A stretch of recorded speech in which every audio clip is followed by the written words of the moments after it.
Chemistry School-Based Assessment. Part 1. Preparation of ammonia. From the number of moles of ammonia to produce, calculate the mass of ammonium chloride and calcium hydroxide. Measure the amount of ammonium chloride and calcium hydroxide.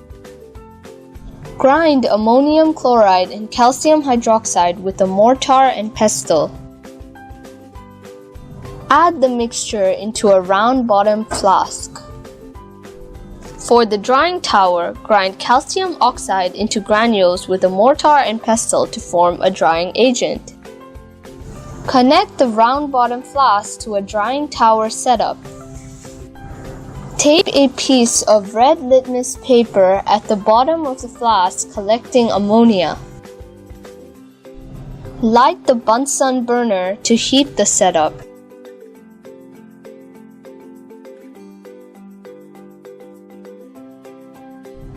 Open the air hole of the Bunsen burner. Closely monitor the setup.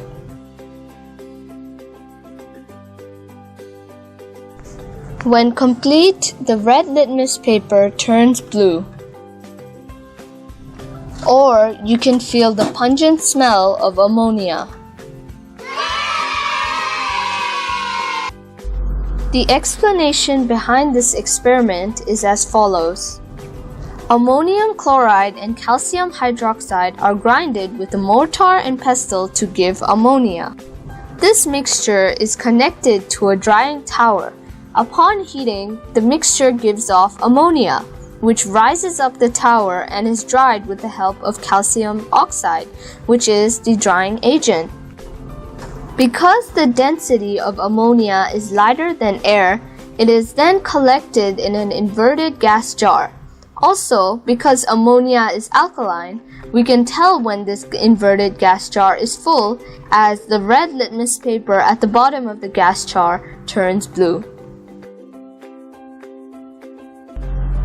Part 2. Fountain Experiment. Fill a beaker with 1 liter of water to form a water bath.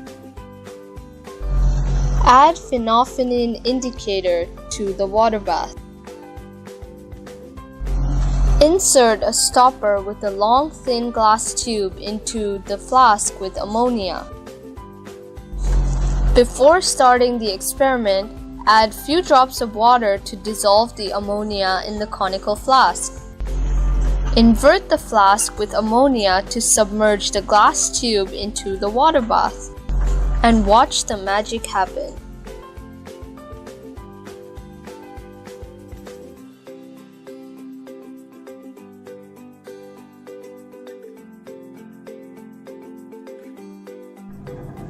I would say our experiment deserves an A grade after such a wonderful display of colors. Our group is special because we make use of concepts inside and outside our DSC curriculum. In the fountain experiment, the fountain emerged as a result of difference in pressure between the water and the flask. As both ammonia and water are polar molecules, ammonia is very soluble in water. After a few drops of water were added, pressure in the flask is lowered. This draws water up to form a fountain, especially when the phenolphthalein in the water meets the alkaline ammonia. It turns red and results in a stunning effect.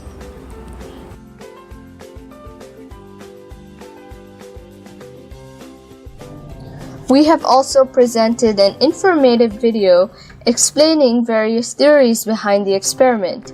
By making use of different concepts learned in class, such as polarity, and those learned outside of class, such as pressure in this case, thereby arousing different people's interest in chemistry.